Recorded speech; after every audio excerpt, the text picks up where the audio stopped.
Hey there, YouTube family. This is Josh with Stocks with Josh, and today we're going to take a deep dive into the fundamentals, the technicals, and the price action for Verb before the earnings this evening. Before we begin, please hit that like, subscribe, and the notification bell. Go ahead and check in the comment section, fam.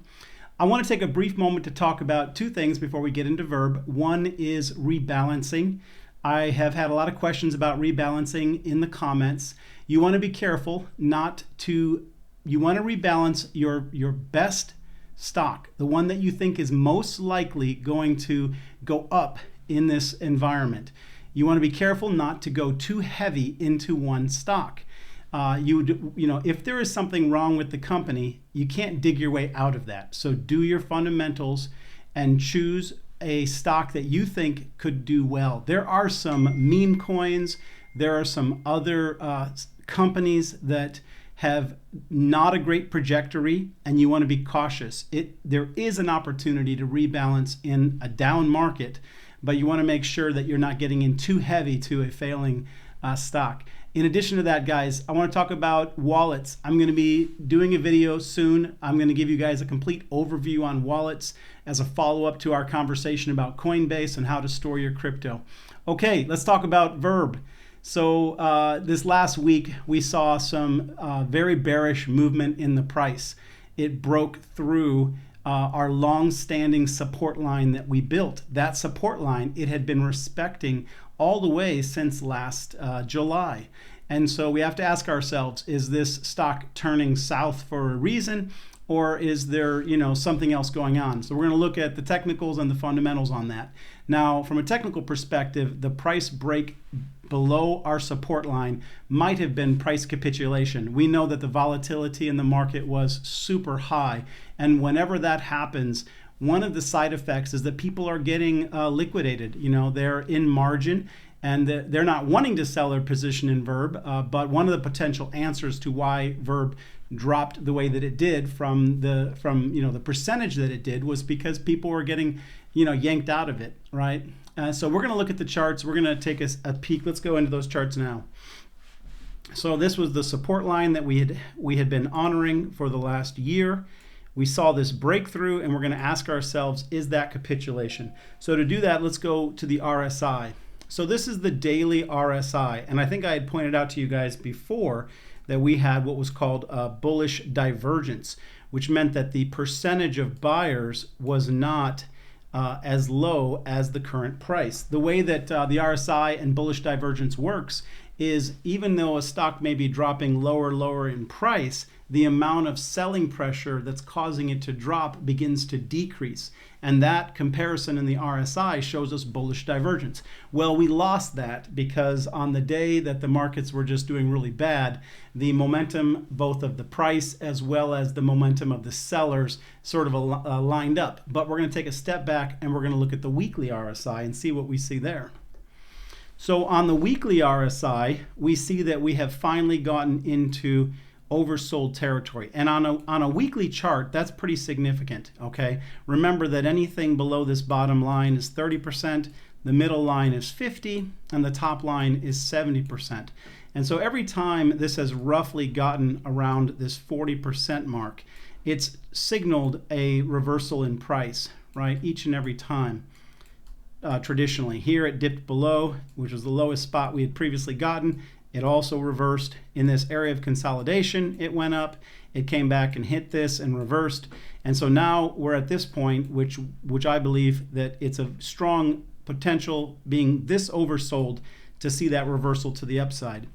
On the MACD, the MACD operates off of your signal line, which is your blue line, and you're looking for that crossover. And typically when it crosses over your EMA line, which is the orange line, it is a reversal and to the upside. So right now we're seeing a contraction in the MACD. That's when these lines begin to get very close to each other and sort of touch each other. And eventually, wherever you have that form of contraction, what it often leads to is a strong expansion, which means it can either go really strong to the upside or really strong to the downside.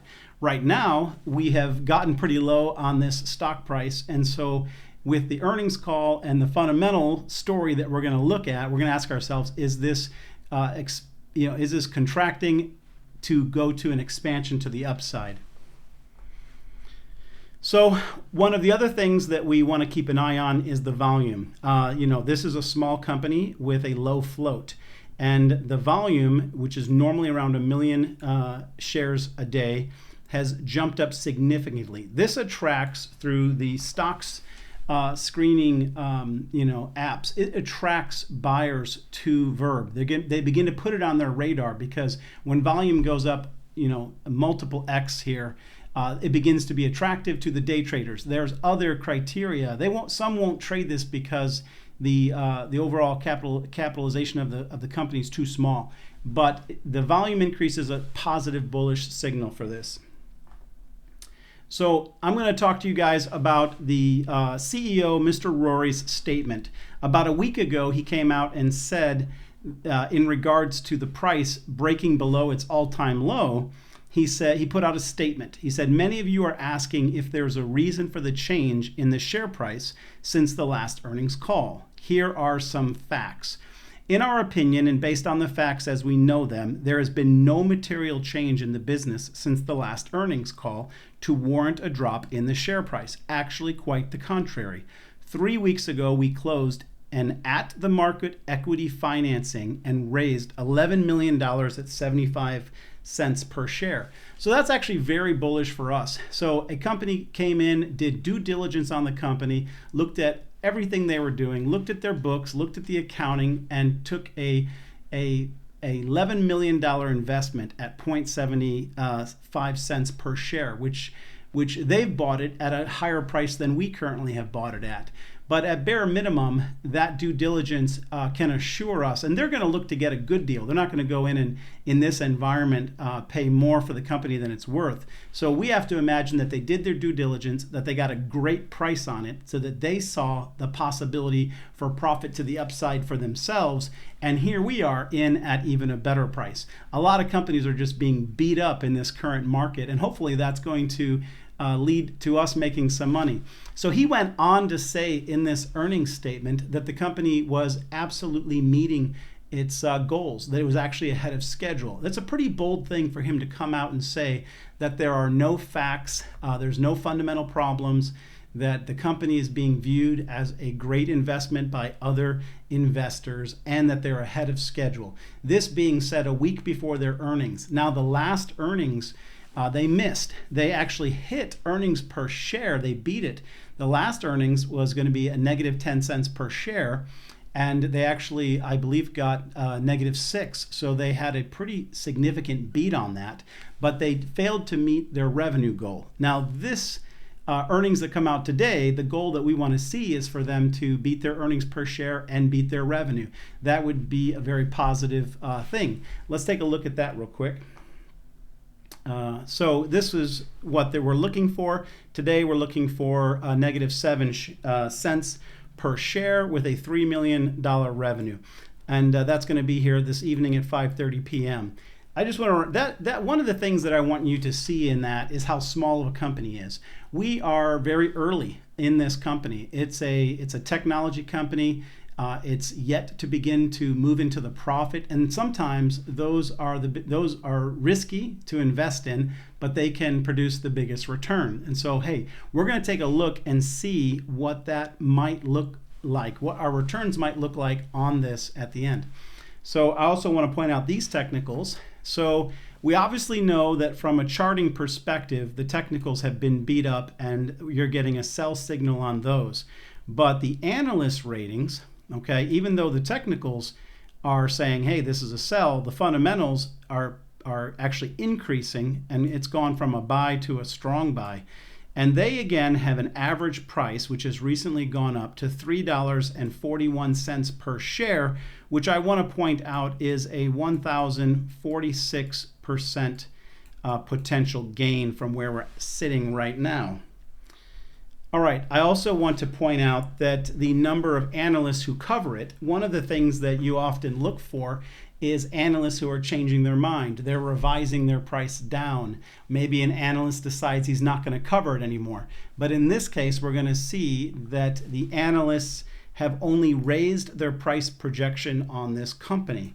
And so we're not getting the bearish signals on this company. We're not getting it from the analysts. We're not getting it from the CEO. But one of the reasons why we only went in with $200, one, it was for the small account challenge, but two, we also want to hedge our risk.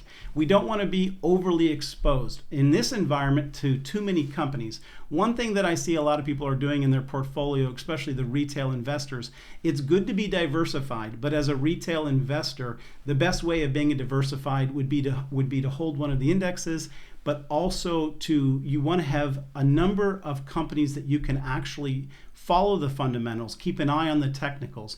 If you have too many, you can run the risk of just having no idea what to do with all of them when the market shifts. So I'm going to take you to a little bit of a conversation regarding upside downside potential. We already broke out. So we had a breakout here above the 0.319, which was pretty bullish. This could take us higher. We want to be mindful that if the stock price drops below 0.285, it would likely go as low as $21. And so I want to talk about what our potential risk is. So we have $200 in. We should have an average price of 0.46 cents. We should have around 430 shares. And if this were to drop down to the 0.22 cents, which would be the next area of support that I see below, we will have taken $200 and we would have only $100 left over. So the risk to the downside right now looks at taking our $200 to $100. But let's look at the opportunity to the upside. Okay. So if we reach our goal of our investment of $200 with an average share price of 46 cents, 435 shares at 98 cents, we're going to turn that into $426, which I think is a pretty good upside. But I want to look at a scenario that is unrealistic, but it at least gives us perspective. We talked about where we could go to the downside. Let's talk about where we could go to the upside. I'm going to call this the unrealistic big picture goal. This would be our 435 shares that we've accumulated at the all-time high of the price of $45.60. Now, there was a lot of things that led to Verb hitting $45.60. It was at the high of the market.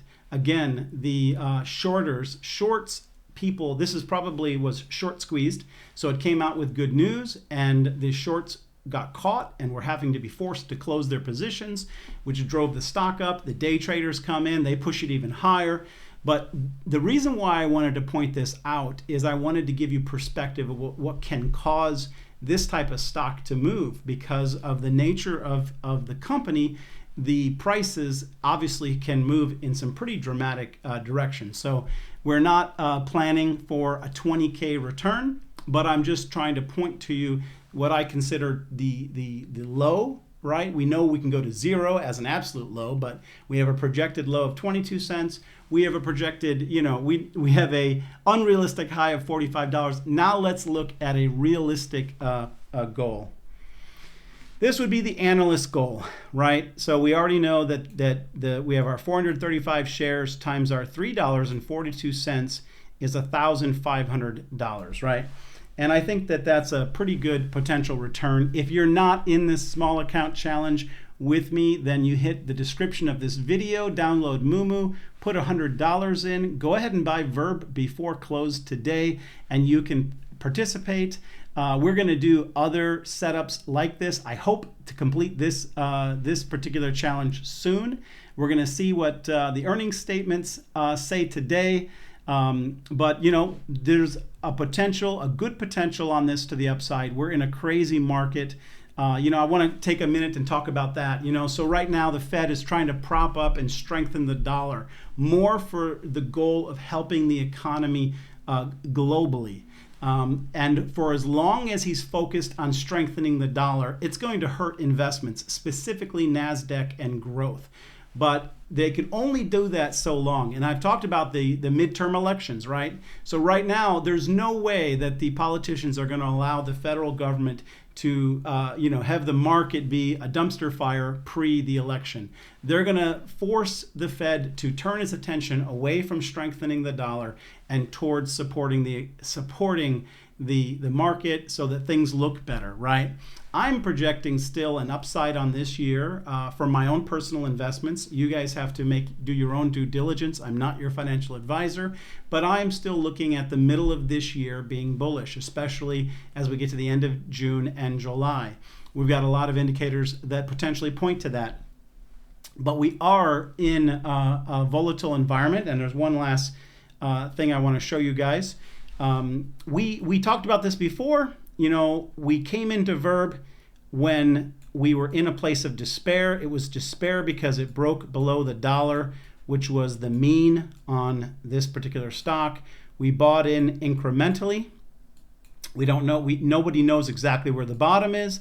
The bottom could be potentially 22 cents, but we have the goal of it shooting back up at bare minimum to the mean. That is in a nutshell, that is the strategy that I've taken. That's you could call it, that's the journey that we've been on together. Hey, I have to say, Larry always says to the family he loves them. I get that now. You guys are a great group of people. I love interacting with you in the comment section. Throw me a comment, say hi. But hey, I appreciate you taking me along on your financial journey, and I'll see you in the next video.